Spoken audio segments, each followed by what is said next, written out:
Ahoy, mateys, and welcome to another episode of Shore Leave, where these two sailors are taking a chance to kick back, absorb the local color, and talk about some anime and Japan-related topics. That's right. I'm your host, Kaliban. I'm your co-host, Mikan Hana. And we're here to stake up your lack of Japanese topic discussion. Oh, Let really? me break this down for you. If your lack of anime and Japanese cultural topical discussion was a vampire, we would put a stake in the heart of it. Definitely. We're here to talk about Japan, baby. Yes, for sure. Welcome to everybody watching on Twitch and on YouTube. Thanks for joining us for this ongoing experiment. We are streaming live our Shore Leave episodes, and we're watching the chat throughout the show. If you haven't yet, why not take this chance to subscribe to us here on Twitch by hitting the heart icon. And click the bell icon too, so you can get notified when we're live and broadcasting in the future. And the same goes for YouTube. Please give us a sub on YouTube if you haven't yet. It does really help with engagement. When you get a chance, check out our About page here on Twitch or our channel page on YouTube. We've got extra information there, links to our other content, donation links as well. If you want to send us a tip on Twitch or a super chat on YouTube, that would be so amazing. That would be really great. Are you dressing up for Halloween? So we have a Halloween party at work, and my supervisor asked if we wanted to do like a group costume. So we decided to go with as little minimalist effort as possible, and we're going to be the ghosts in Pac-Man. And I think she's going to be Pac-Man. And so I'm going to basically... Oh, she's the boss. Yeah. So, but I'm going to be the pink ghost. So I'm just going to wear a pink t-shirt and have like two large googly eyes on my abdomen. And that's going to be it. So we went for as minimalist as possible. Yeah. So you're the pink ghost. I'm the pink one. And I guess you'd be alive, because when the ghosts are dead, they like turn, to black or blue or whatever. Okay. And have a frowny face in the middle of their abdomen. Sure. Yeah. You don't want that. And I also want, The pink ghost is Sue? Okay. I don't remember all their names. I don't know if I ever knew their names, if I'm perfectly honest. Inky, Blinky. Sounds like the dwarves, Stinky. 7 dwarves names. Yeah. Yeah. And the Clyde. There's a Clyde. Okay. Right? That's cool. And then, but in Miss Pac-Man, there's Sue. See, I found out there's one named Orson, and I don't know if that's from like a new iteration, because I just think of Orson Welles, and I just think, oh, the French, so. A little yellow man. Eats his pellets. I don't remember Orson. Yeah. Is that from like Super Pac-Man 3D or something like that? Maybe. I don't buy it. Yeah. Orson. Yeah, I guess if people are going to ask me what my ghost name is, I'm going to have to look that up, because I couldn't Well, tell everybody's you an for the life of expert me. these days, Yeah, right? that's The true. internet's just one little stop away. Yes. Yeah, I don't have anything to dress up for. You don't? Nope. No parties, nothing. Just trying to, I have no plans. I'm trying to get to the end of 2023. I get Do you know that. what I mean? Yes, I do. So I don't think I'm going to dress up for anything. You could but dress up for the trick-or-treaters. That's really true. Wanted to. Scare their little asses. Yeah. If I was going to dress up, you know what Halloween costume I'd like to do? What? Nobody would get it, though. What? Andy Kaufman. Oh, sure. Yeah, but people would be like, oh, do you work in a garage? I know. You're a car mechanic. You got coveralls on? Yeah, coveralls or overalls. I guess I'd be dressed up like Latka from Taxi. Yeah, right, exactly. And I was thinking, you know who wears overalls a lot or wore overalls a lot? Who? DMX. Really? Yep, some overalls. Okay. He had a great physique. No shirt. Some Timberlands. No shirt. Right? And overalls. Okay. So I was thinking, yeah. one of Andy's bits on stage was to do impressions. Yes. Specifically, he would do an impression of Elvis Presley. Of course. That was in the 70s. Yes. Nobody really cares as much about Elvis now. Sorry to the stars of Priscilla. So if Andy Kaufman was around today, he'd have to do another dearly departed musician. Okay. And I got one for him. Yeah. He should do DMX on my stage. Gosh. Okay. Right? Yeah, sure. Comes up to the mic. He goes, stop. Drop. Shut them down. Open up the shop. Oh, no. That's how Rough Riders roll. Thank you very much. Right? That's a really good Get it? Andy He could Kaufman. he'd pull a bald cap on, and do Okay. it like that. Sure. And he'd say the N-word Okay. when he does the raps. All right. You know, Not he's- sure how I feel about that. Yeah, But... he's a bit of a pot stirrer. Okay. You know what I mean? Yeah, he is. And maybe for sure. if, he'd get in trouble. Maybe that's not acceptable. You could just play a DMX record on the record player that There he's you got, go. right? And then he would lip sync, the N-word. Of course. To keep that sort of trouble causing going. And he get beat up in the see that. parking lot Yeah, he would. as well. Yeah. So maybe he should just skip that. Maybe he But, should. something that I don't want to skip is talking about the Spotify answers from our listeners. Oh, all right. Seen this? You heard about this? I've heard about it. On every episode of our podcast on Spotify, you can go to Spotify and answer the Q&A question Nice. for that episode. Nice. So we read these on the air when listeners do them. We really appreciate it. And we've got a couple today. On Nice. episode 154, Clash of Dreams, Minako and Makoto's Broken Friendship, we got a comment from Black Star Raven, Sure. a frequent commenter, who said, "This one was so bad, I didn't do a poem for it. Okay. Well, there you go. But Cincy Raz filled in for me." Okay. And that is true. Cincy did a little poem on the last episode, so thanks for that Nice. comment, Black Star Raven. And on episode 155, Overcome Your Fear, The Jump for Freedom, Yes. we got a couple different comments. We got a Okay. comment from Helena La Rota Lopez, who says, "Caught up again." Good. Star emoji. "I forgive you for making me choke on an arepa with Chibi's concerning love interests Yes. replay because I admire your fortitude at enduring the character slaughterhouse that is Supers."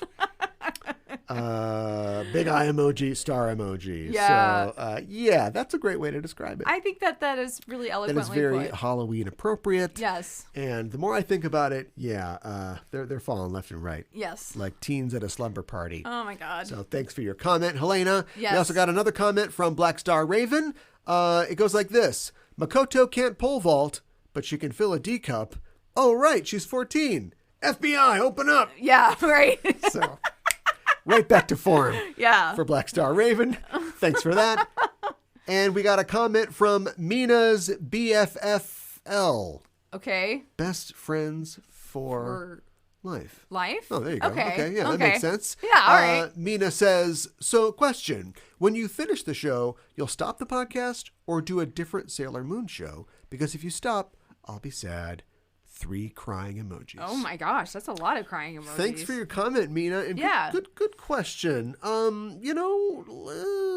Here at the bottom of the well in supers. in Supers, maybe not so positive on that, but catch us again when Stars kicks off. Yeah, right. And maybe we'll really start. Because I'm just trying to get to the end of this thing. It's like 2023. I know. But as things get better, hopefully, knock on wood, They should get better. maybe our attitude will get better. Yes. And maybe we'll think about it. I think we'll think about it. 'Cause honestly, there's stuff to talk There's about. more stuff to talk about. Yeah. We can't, we got to get back into maybe Crystal. Yeah, Crystal, Maybe the manga, The maybe? manga. Oh, boy. That's a whole nother thing. Yes, it is. I don't know if I want to do that.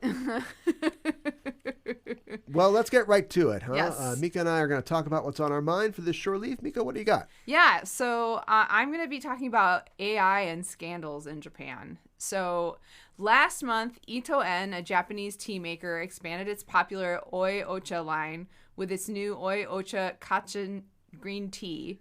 A month and a half later, they released the commercial for their product starring an unnamed spokesmodel. She's unnamed because she is an AI-created model. So if you could go to image number 1. Sure. So you can take a look at that. That's her. That's not a real person. That's not a real person. Okay. And then actually, if you could go to image 2, it's just slightly different. Huh. Okay. Again, not a real person, but looks fairly convincing. Quote, they said, "The future me starts from now," says the narration Okay. in the Dun, dun, commercial. dun, dun, I know. As the model skips through a future-looking city and puts a bottle of Oi Ocha Kachan green tea up close to the camera, or our point of view, then she pulls the drink back to show herself at a younger age. Oh. So if you could play the commercial now. So this is the commercial for the tea. Yes. Starts out a little bit, she's got gray hair. They tried to make her look old. So I gotta feed this again. Okay, go ahead. Watch it again. So, you can have a sandwich with it too if you want. Sure. Okay, so...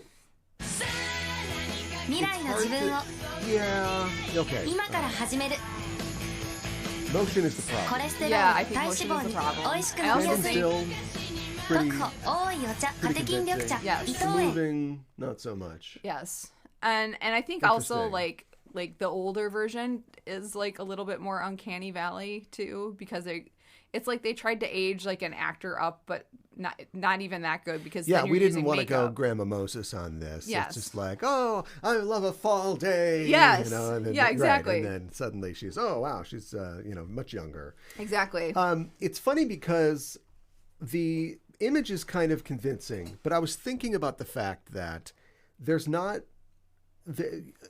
I wonder if you tried to do Jimmy Durante, what? Or I have no idea who that is. A ugly celebrity. Okay. It's easy when everybody's good looking, because Sure. the people that are chosen to be good looking either have a face that fits into what we currently consider to be good looking, or have had assistance from medicine in order to have the kind of features that we consider to be good looking. Right. It's like when they take here are the 100 hottest actresses right now, and they face cloud their faces all into one face, and it's just like it's like a sexy happy face. Yeah, like right. a Exactly. Good looking person. Exactly. That's kind of what they've done here. Like she looks convincing because it just looks like it could be somebody that I don't. Right. No, just some actress on a TV show or something. Exactly. And that goes really well into my next point. In 2018, the company DataGrid was ahead of the game when they created AI idols using AI technology.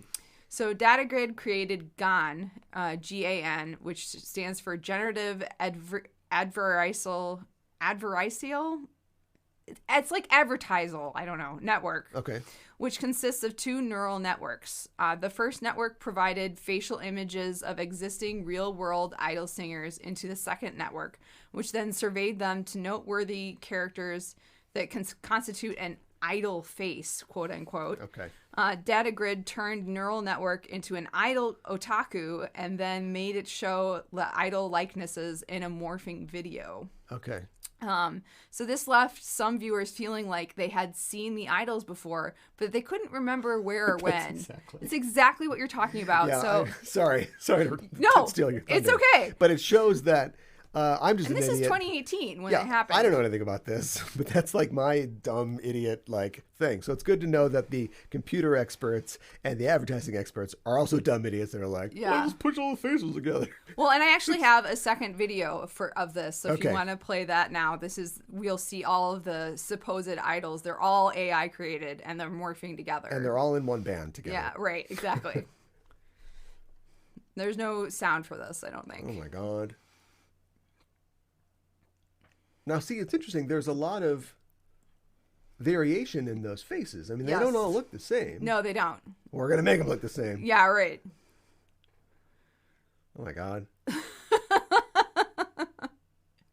That's so many faces. It's so many faces. So, yeah, it's very interesting to me. I like the brown-haired one. Yeah. That, they were ahead of the crowd with AI stuff. Oh, my God. Yeah.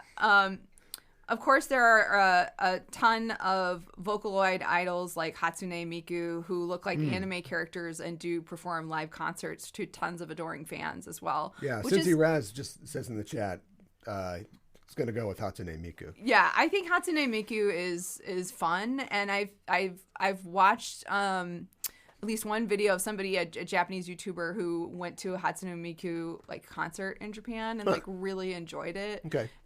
There's costume changes and they have these light sticks. Boop.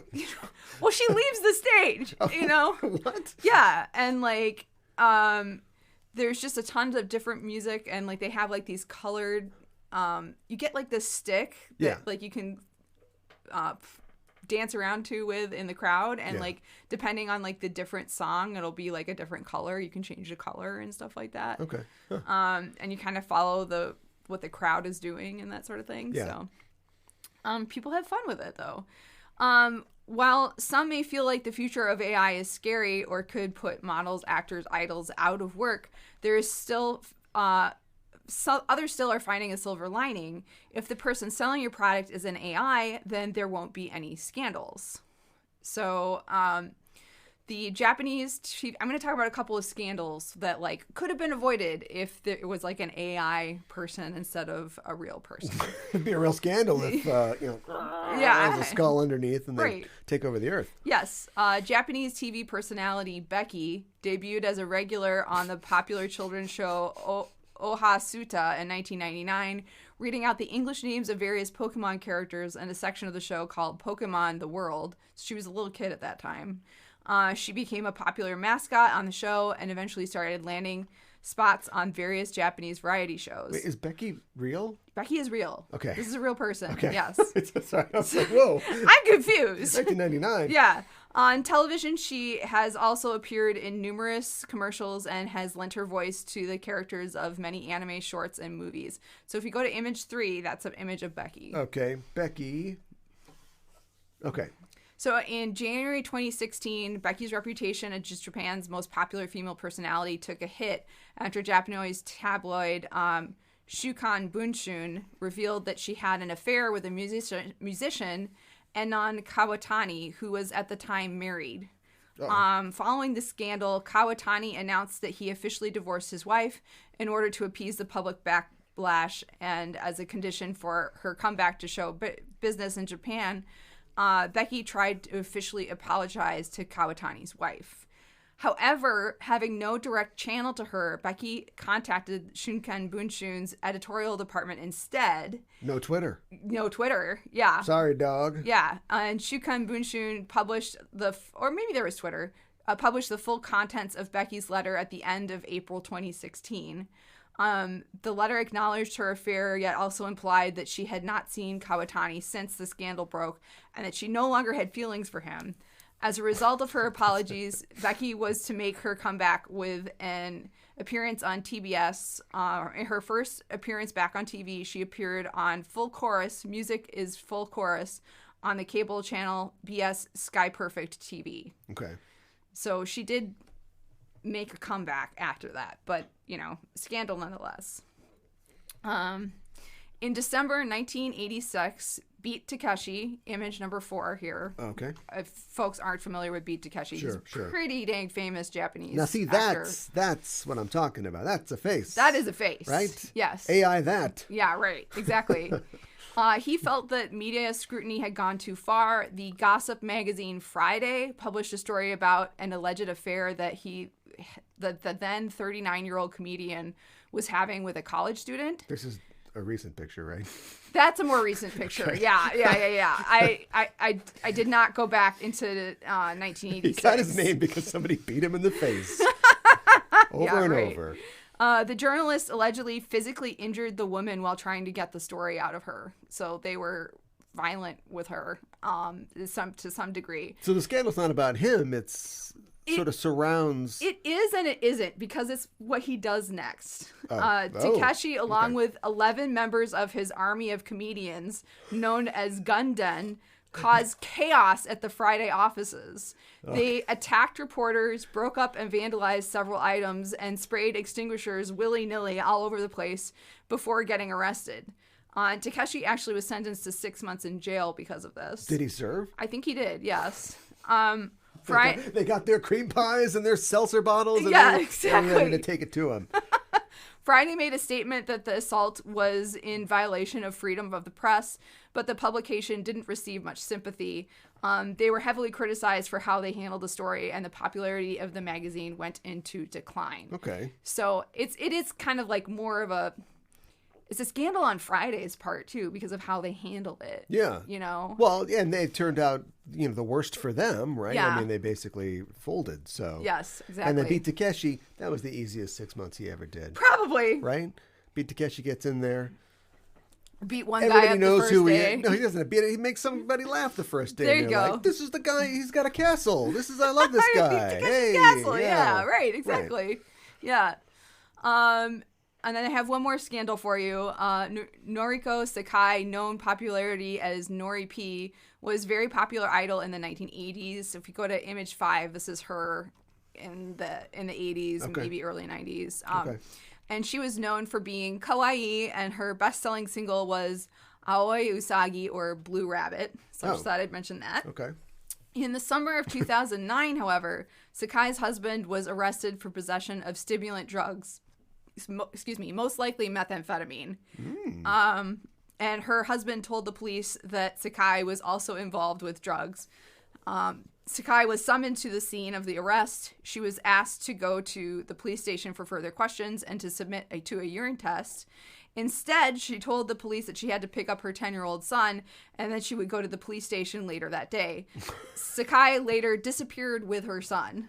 What? Yeah, she disappeared with her son, and at the time of the arrest, she was living in a separate apartment from her husband, and so they went to her apartment, and they reportedly found 0.0008 grams of stimulant drugs carefully wrapped in aluminum foil Okay. at her place, and That's like, I don't know anything about. it's got to be small. That's like a little, that's a hit. Yeah, right, exactly. I mean, we're not selling drugs here, we're doing them. Why does she, right, yeah, she's not trafficking. Yeah. They looked in the kid's diaper and, oh my God. That's not, all right, whatever. It sounds planted. It might be. That's like a I don't single know. unit of, why would she leave it out or, I know. or just do it? Oh, the cops are coming. I got to do all my drugs really fast. Sorry, go ahead. So they also found an inhaler among the drugs paraphernalia was discovered but had her DNA on it. As a result, a warrant was issued for her arrest. And on August 5th, 2009, Sakai dropped her son off with an unnamed friend, purchased some underwear and other necessities from the store, and then disappeared. She did later eventually turn herself in. So, and has made efforts to come back as a singer again. So, again, Yeah. it's a subject that I'm lacking in, flight to avoid prosecution. Yeah. But are they like, in Japan, we know, even more than here, here it's like, oh my God, I got priors, and Right. you end up on the news in a highway chase. Right. Going, where? Yeah, I know. San Francisco. Right. I'm going to get on a ship. In Japan, it's even less. They're like, where am I going to go? Like, they're going to catch me. So when they do get some underwear and then go off somewhere, are they getting rid of the rest of the drugs, allegedly? Or are don't know. they like, I got to wait till it's out of my system because that's Maybe more I evidence? gotta wait out until it's out of my system. But she did try not to spend a whole lot of money on her credit cards either because she didn't want them to track her that Throw way. your phone away. Yeah, right, exactly. Okay. And she did drop her son off with a friend because she was like, I'm not going on the lam with my son again. I mean, she did initially. Well, I don't but- condone, like heavy drug use, but this is, this is like a butterfly. I know. Crystal butterfly This being was- broken on a wheel here, This right? was a big scandal, though, because of everyone's image of her in their minds. She was like this cute, kawaii young girl, and even though she's a full-grown adult at this point, but because of the way that they thought of her. This was in the 90s? Huh? This was in the 90s? This was early 2000s. Early 2000s? Yeah, 2009. Because that would just add to her cred here. Right? Plus, the possibly. kid from the weird looking takes pictures kid from Stranger Things, Yeah. right? Like he got busted at the airport, Yeah. like on the way to the Emmys or whatever, Right. and then showed up at the Emmys. Yeah, Like right. it's not that big of a deal here. But I feel like drugs in Japan are a much And then bigger people are deal. just like, well, of course he's on drugs. Look at him. Like, Yeah. I feel like it's a bigger deal though in Japan because they really do not like drugs at all. What was that one movie we watched? You let me down. My image of you. Yeah, right. No, I guess it's people just gonna. are like I guess that. it's gonna be AKB-47 from here on out. Yeah, as far right. As I'm concerned. I don't know what I'm gonna do. What was the movie? There was some movie that took place in Japan, and there was like drug use and like Tokyo Drift. Yeah, was it Tokyo Drift? No, it was something else. I don't remember. It wasn't a very good film. I'm not explaining this well. I don't watch bad films. Yes, we do sometimes. But it was about like there was like almost like a lot of drone footage and stuff like that too, and it was like an American or foreigner who got caught doing drugs in Japan.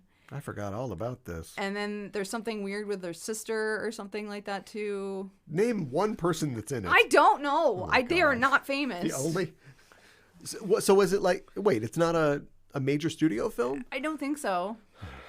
This is bad radio. Sorry. I I don't remember. I'm sorry. Guy I should have does thought about drugs this in before. Japan. Oh. You're talking about Enter the Void, the Gaspar Noé film. Yes, thank you. Yeah. Okay. That's more about DMT, and near-death experiences. Yes, I think it's only coincidentally takes place in Japan because neon looks good when you're I guess on DMT. I guess so. Yeah. Yeah. Okay. Right. Yeah, you got me. He's a very famous filmmaker, Gaspar Noé. Yeah, no, he is. The actors weren't famous. Okay, all right. That's true. That's why I got caught up. Yeah. That's not going to be on Sailor Cinema anytime soon. No. Sorry. No. Continue. Yeah, I wouldn't want to watch it on Sailor Cinema. Yeah, I mean, she kind of went and made a comeback and everything. Well, good. So more or less. Good. She's at least has tried to rehabilitate her image and stuff like that. I like that she made a comeback. Obviously, as a public figure, it's sure you can be, the Rolling Stones or whatever, but it's gonna be tough to continue to be, kids buying your albums or looking up to you. You're not family friendly. Yeah, if you do right. that. So I'm glad that her career is getting back on track. I don't like the fact that she has to completely prostrate herself and, do time in society jail, in order to get back. I think but that she just was seems actually to be the way that Japan is. Yeah, I think she might have actually done actual time in jail too, a little bit. I'm not sure 100%, but Did she buy underwear at the PX? right. So That's rough. It is rough. Oh, so very good. Yeah, I know. So there you go. There you go. That's why they want to have not old ladies turn into young ladies thanks to green tea. Yeah, that's right. To avoid scandal. That's right. That's so weird. It's weird. All right. Well, thanks for that. You're welcome. I won't promise that this won't be weird, but I want to talk about Sailor Moon Crystal. Okay. Crystal meth. Oh my God. That's right. My story's about drugs too. I want to talk about the Hiropon Meth Panic in Japan. Okay. That is a lot. And you can't see the slides because we don't have the thing set up. Well, actually, I can. I'm watching our feed just in case, anybody says anything in the chat, I can catch it. So. Okay. Feel free to chat yourself. Just a bit of background before we dive in. Humans have used stimulants. One sec. Yeah, coffee. Since we first started, putting plants in our mouths, be it for wakefulness or productivity or for recreation. Caffeine pills. I'm so scared. I'm so excited. Yes. Particularly by the Chinese, this has been done. And China's not a monoculture. I don't mean to say the Chinese, but actually the use of traditional Chinese medicine is fairly widespread now throughout mainland China. Sure. Thanks in part to the Cultural Revolution. Sure. For almost 5,000 years, the herb mahuang, pictured here, has been used as an anti-asthmatic and a stimulant. Okay. And it's actually referenced in the records of the Han Dynasty starting around 200 AD. It almost looks like cute little bamboo. Tiny little bamboos. Yeah. Yeah. So this was very widespread. And the scientific name for mahuang is ephedra, which you'll probably recognize as a high-profile supplement that was banned by the U.S. government in the early 21st century. Oh, wow. Ephedra can be refined into ephedrine, which Okay. is a stimulant that is used in antihistamines. You look on the back of your, first of all, you show your ID, then you get your Sudafed. You can look on the back, and it's got ephedrine in there. It's a stimulant that's used in antihistamines and also to manufacture methamphetamine. Okay. And it was a Japanese scientist who first isolated ephedrine from ephedra, a guy named Nagai Nagayoshi. Okay. Nagayoshi was born in 1844. He was the son of a doctor, and he started studying Rangaku, or Western medicine, at the Dutch Medical School of Nagasaki in 1864. Okay. And all that makes sense if you listen to Sailor Noob, because we've talked about all of those topics in our Kiro Kiro Mirror segments. And later, he went to Tokyo Imperial University, and he became the first doctor of pharmacy in Japan. Oh, wow. So okay. he's Mr. Pharmacist. Mr. Pharmacist. For Japan. Yes. With government sponsorship, he went to Prussia in 1871, the future Germany, essentially, Okay. to study organic chemistry at the University of Berlin. Okay. And he worked on things like synthetic vanilla and cinnamon extracts. Oh, interesting. So Germans very good at chemistry, still today are. And so he went there to apprentice and learn his craft. Okay. Upon returning to Japan, he became the first president of the Pharmaceutical Society of Japan in 1880. Okay. He was very influential in the development of the pharmaceutical sciences in Japan. Nice. So he's like a one removed Mr. Pharmacy. Sure. You know, he Right. goes somewhere else, gets the knowledge, comes back. Now I'm Mr. Pharmacy. Fun fact, when he was in Prussia, or Germany, he married Therese Schumacher, the daughter of a wealthy lumber and mining magnate in Germany. And she became a professor of German language at Japan's Women's University. Interesting. And she was instrumental in introducing German food and culture to the Japanese. So when you eat your hamburger... Oh, your hamburger steak? Yes. Oh, with my the demi-glace God. sauce, think of her. Interesting. In 1893, Nagayoshi synthesized methamphetamine for the first time. Oh, boy. From ephedrine, presumably after being up for 72 hours. And a later scientist and one of Nagayoshi's students, Akira Ogata, synthesized it in its crystalline form in 1919. Wow, this is So, early. Mr. Chemist Jr., Mr. Pharmacy Jr. creates crystal meth, basically. Wow, okay. All right, great. So we can thank Japan for Breaking Bad. And at the time, nobody really thought anything about it. Sure. And weirdly, though, Breaking Bad's not very popular in Japan. God, that image. It's got about 12% of the audience that it has in the U.S. Okay. So people don't really like Breaking Bad in Japan. Okay. There's not going to be a local remake of the show. Artist's interpretation here. There are international remakes of Breaking Bad. There's one in Colombia called Metastasis or Metastasis. Okay. And there's one coming on South Korean TV soon. Really? Yes. That's interesting. Meth trade from Korea is a real thing, which we'll talk about in a little bit. Wow. So nobody will be saying, so kagaku yaro on Japanese anytime soon. What is that? Yeah, science, bitch. Let's talk about why that might be. Okay. Meth was first used in Japan as a cough suppressant and for depression. Okay. But during World War II, the German army began using methamphetamine under the brand name of Pervitin. Okay.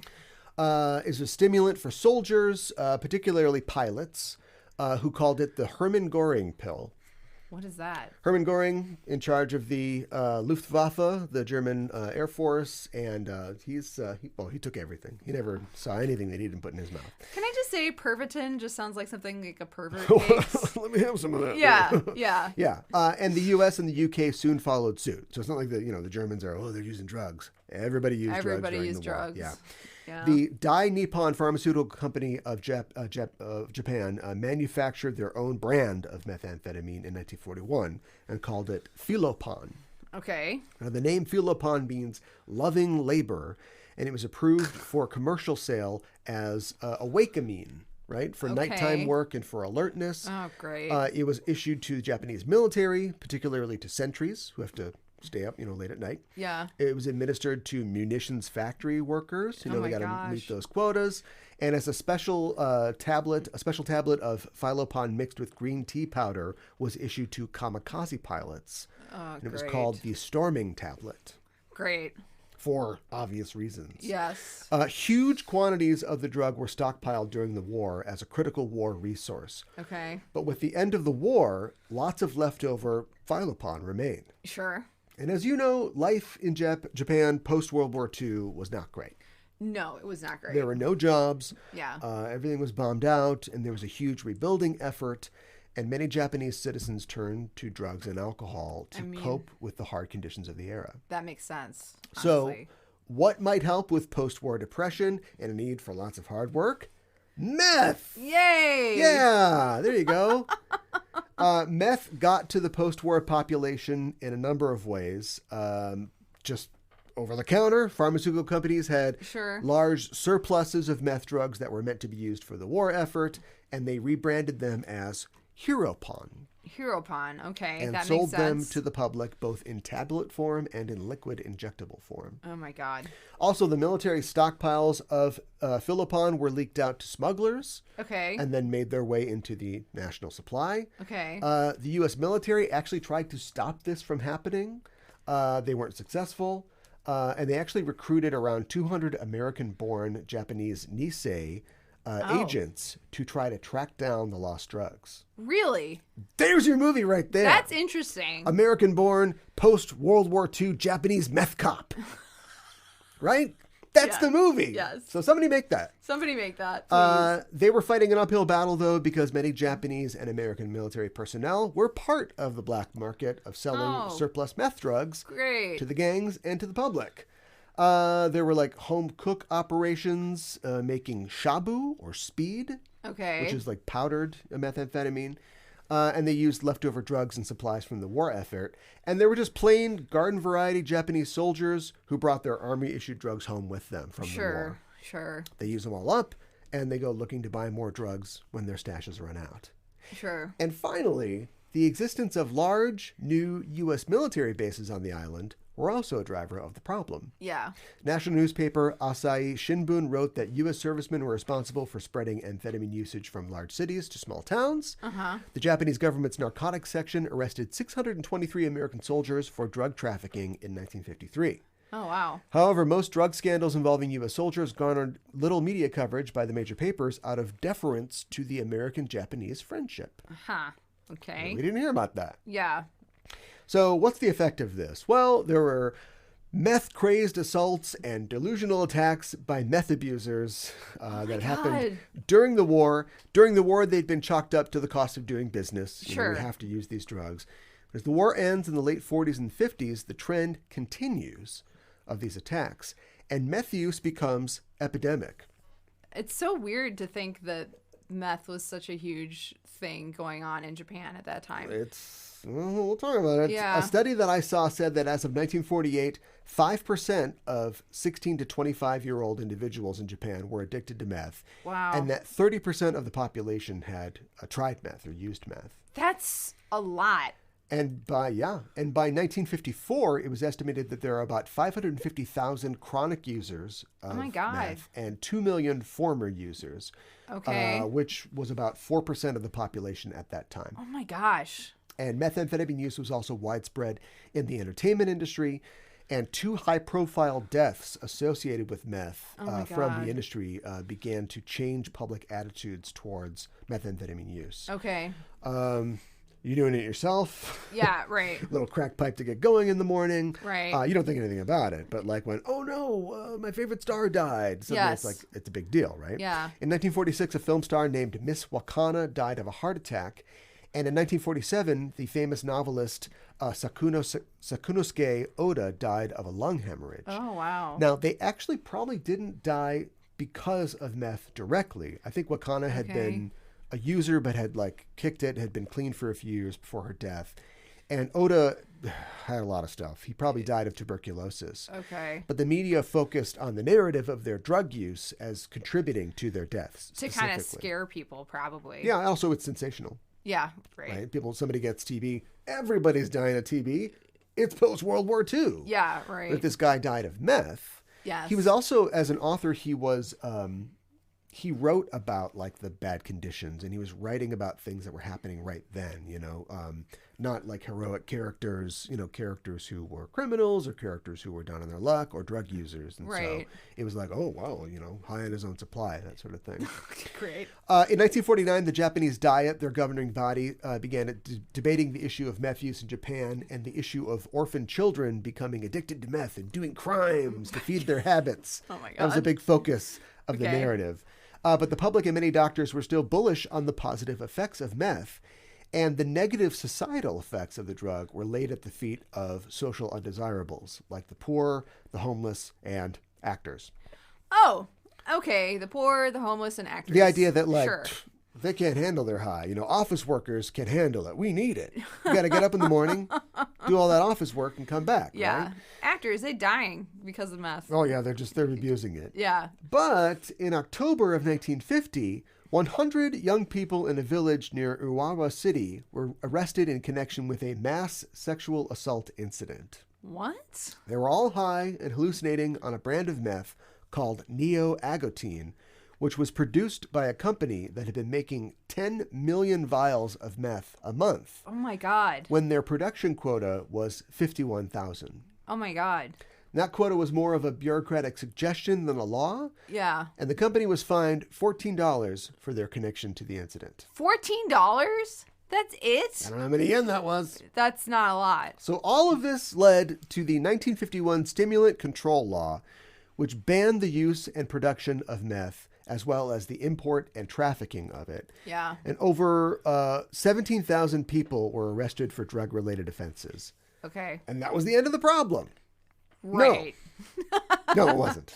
Spoiler. Of course not. It was not. Yeah. The production and distribution of meth went from commercial mom and pop organizations into the hands of criminal organizations like the Yakuza. Yay, the Yay, Yakuza. the Yakuza. Like I said before, over 550,000 people were reported as chronic users, and a survey of 127,000 people at that time found that 7.5% of people ages 15 to 30 used meth. And 75% of those users injected themselves with over 5 vials a day. Oh my God, that's a lot. And then just their houses were sparkling clean. Like, what do you do? I don't know. I've weaved so many baskets. The epidemic was worse than ever, and crimes were up. But the April 1954 R-ing and murdering of primary school girl Kyoko Hasada Oh my God. by 20-year-old meth addict Shikichi Sakamaki really got the public's attention. Okay, yeah. When he was captured, he had 500 vials of meth on him. Oh my God. And he said himself, quote, even myself, I cannot understand why I committed such a crime. Maybe it was the Hiropon that led me to do it. Okay. Yeah, you think? Well, yeah. Possibly. Yeah. All of this was terrible, obviously. And there are a bunch of other crimes that happened.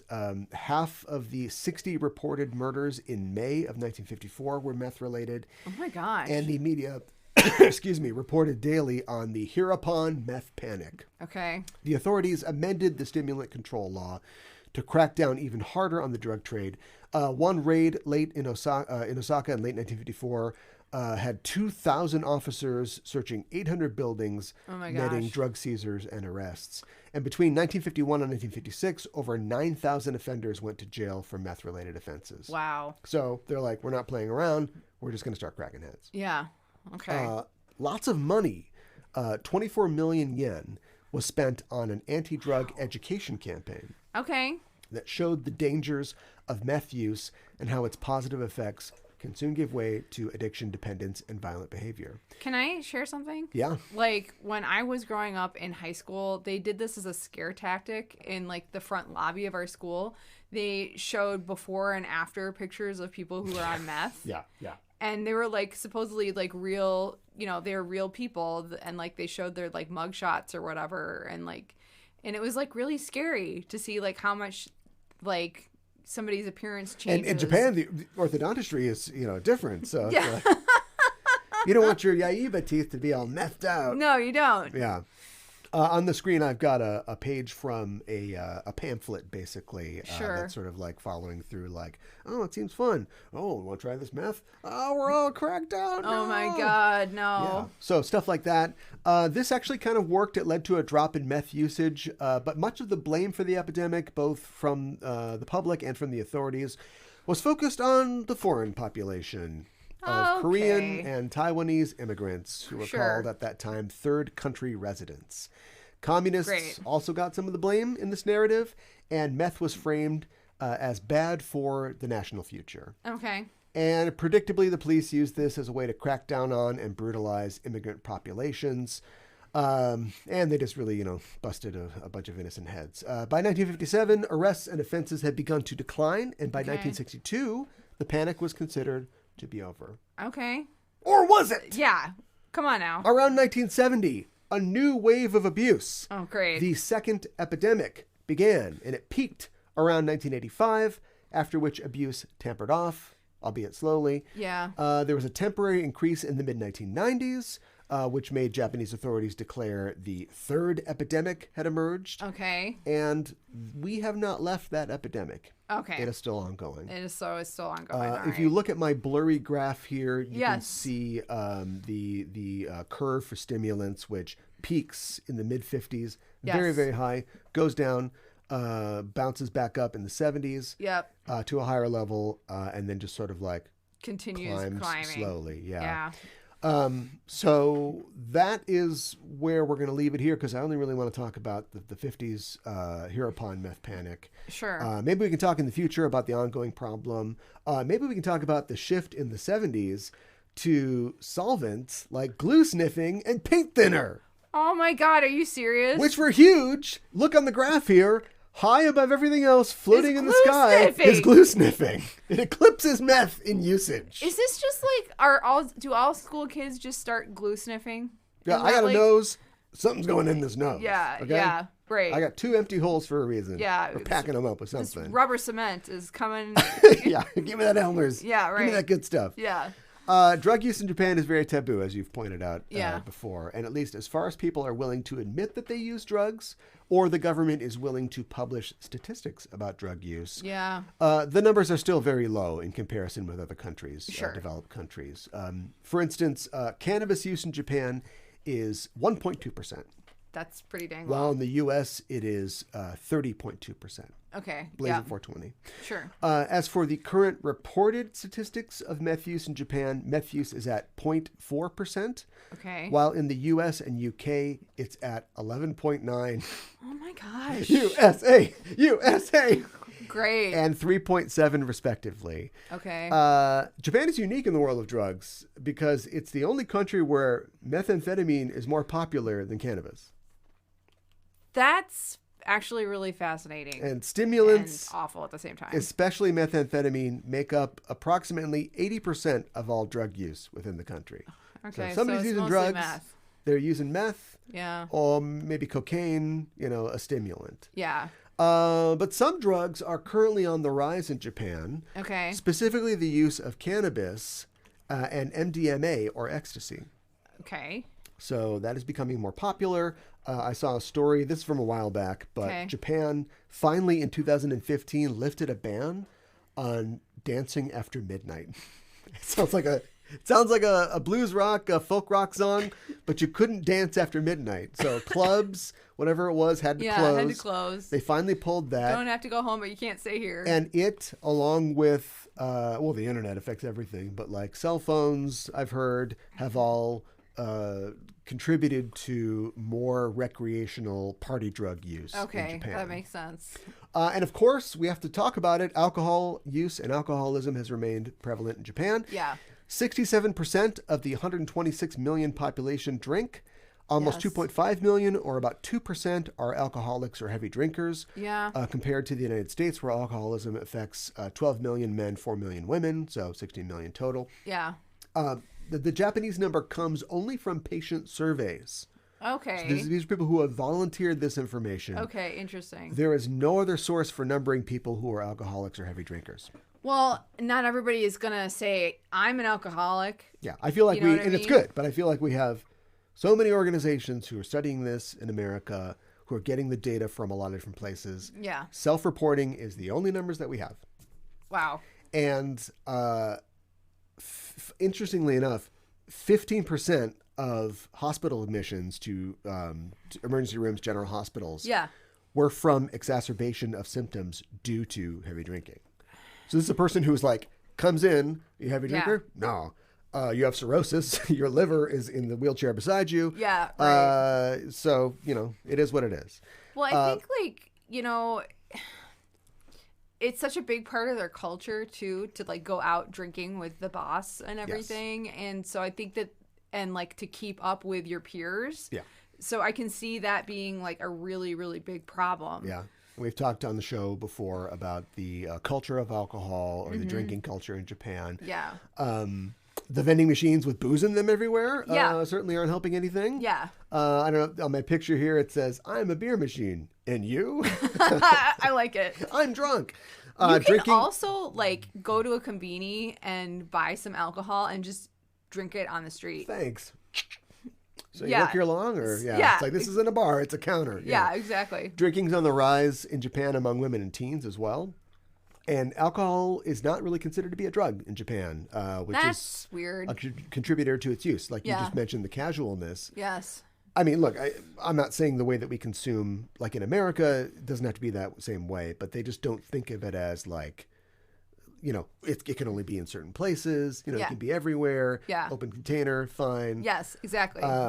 But they do consider meth to be a drug. That's good, at least. Its use is not as widespread as it was in post-war Japan, but it is still used regularly in the 21st century, although the numbers have leveled off to a degree. Okay. And I want to make one quick comment at the end about propaganda. Sure. Specifically, how tough it can be to get accurate information about this problem, and the specific Japanese character of reportage on the issue. Sure. As I was researching online, I would find articles talking about the meth panic of the 40s and 50s, find some specific stats, but I'd also find some academic papers written by scientists, both at the time and somewhat later, 50s and the 90s, that declared basically, hey, the meth panic's over, everybody. Here's how we solved it. Yeah, right. People talking about it like it's a past tense thing. It's really chilling when you think about how we know that a lot of the blame for it was laid at the feet of immigrants and criminal organizations. Yeah. And the whole thing has this era of we did it. Yay, it's over. Of course we did. We're Japan. Our leaders, gave the order to bust some heads, some foreign heads, and we knuckled under. Right. Like the good people we are, we solved the problem. And of course, at that time in the 50s, they didn't know about the resurgences that were coming. And it seems like they were just happy that it was over and they were ready to declare victory in the war on drugs. Right. And I found it hard to find anybody that was taking a more pessimistic view of it. And that's, I think, so categorically Japanese. If I can, for a second, for once, paint them all with the same brush. Sure. Their institutions and their media, they were like, we fixed it. Of course we did. We don't want to talk about it anymore. Yeah, right. You have to wonder about the accuracy or the possible underreporting of the actual problem, both in the years that followed and now. And on the flip side, if you want to look at modern journalism about the panic, I found plenty of outlets like Vice Media, who are ready to say, Japan nearly tore itself apart, in a meth-addled haze. Oh my God. You can find a lot of things like that. And it could happen again. And they're trying to explore the seamy underbelly, of the button-down Japanese populace. And I think you have to take the truth somewhere in the middle. Sure. You have to pay attention to the hard numbers. You have to remember that they're probably underreported a little bit, or they're cleaned up to make those in power look better. We've all seen the third season of The Wire. Right. But they're still it was an incredibly chaotic time for Japan, a country that was rapidly modernizing and finding itself running into the same problems that other modern countries have to face, rapid cultural change. Sure, yes. The effects of industrialization, the people's lives are being affected, but, people are people, no matter what culture they're in. And sometimes they're going to turn towards something they think can make their lives better. Oh my gosh. Whether or not it's embarrassing for the country at large. This image that you have up now is kind of intense. He's crazy. He's on meth. Yeah. He's wearing a lot of denim. Yakuza guy. He's ready to do this. It looks like he has the bandages around his stomach, doesn't it? Right. Yeah. Yeah. He's Bozuzoku crazy. Yeah.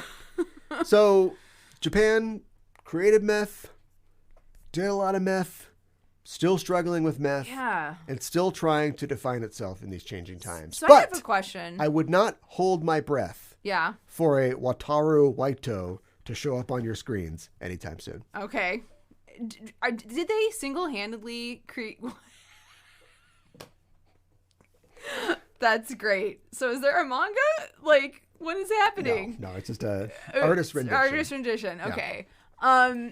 So it would be so interesting to see an anime of Breaking Bad. I'm just thinking about that. Heisenberg. Yeah. But so did they single-handedly create meth, or was it like created other places too? Like, are they credited with creating meth? Ephedra, stimulants exist. Ephedra, the plant, exists in China, and I'm sure in other places, but it was used in China, and then it was refined into ephedrine, right, which is a chemical on its own. You can take it in your cold medicine. But this doctor, Kaio, what's his name, refined it into methamphetamine, that chemical, and then his student later created the crystallized form of it. That's so weird. Yeah, so that's... Thanks, Japan. Thanks, Japan, for that. I mean, it certainly caught on everywhere else before Japan, and then they're like, oh, that stuff that we made? Oh, give us that. They want that? Okay. Woo! Yeah. Well, that's it for our show this week. Thanks for coming along with us on this journey, and thanks to the patrons for their support. I want to remind everybody, patron or no, that we have lots more Sailor Noob content available on our Patreon at patreon.com/Sailor Noob. So if you want to support the show by becoming a patron, go to the Patreon at patreon.com/Sailor Noob. Also, if you're not interested in that much of a commitment, we'd appreciate a tip. Buy us a coffee on coffee, ko-fi.com/Just Enough Trope. If you're not a part of our Discord, please become one. It's free, and we talk about anime, cartoons, TV shows, movies, all that fun, nerdy stuff. There's a link in the show notes. And don't forget to subscribe here on Twitch before you go. Hit the heart and hit the bell icon. We do all kinds of stuff here on twitch.tv/Just Enough Trope. I'm currently playing through Spider-Man 2. Yay, Spider-Man. And playing video games every 12 p.m. Central weekdays. So join us for that. It's all here at twitch.tv/Just Enough Trope. That's it for our shore leave this week. I think that we've staked all the lack of discussion. So. Vampires, Yes. You have to give a vampire permission to have a conversation with you. That's just an old rule. We all know that rule. Yes, we'll be back next month with an all-new episode of Sailor Noob. And Mika, what's that episode going to be? Yeah, next episode we were talking about episode number 156. Yume o Miyu Shin Wanade, Shinjitsu o Utsu Kagami in Japanese. Mm-hmm. Or Don't Lose Sight of Your Dreams, The Mirror of Truth, the English translation, and the English title, Reflections of Reality. Okay, all right. So, yeah. We've got all of our butchered that a little bit, new powers tucked away. Yes. Maybe this will be another important episode. It might be another important milestone. episode, yes. Right. Well, now I know it will be. I don't know. The way that you, I know from what you said. Okay, all right. But I'm looking forward to that. Talking about our Patreon, we've got a new episode of Sailor Cinema on the Patreon where we talk about Cure. Yes. A movie by Kiyoshi Kurosawa. Yes. One of the best movies of all time. We don't watch bad movies on that show. No, we don't. It is a spooky ass movie. It's and it very is perfect spooky. for your Halloween viewing. Yes. I think it's available on Criterion still, but you can find it other places. Give it a watch and then come over to Patreon, hear us talk about it and get all spooked out. You can see that at patreon.com/Sailor Noob.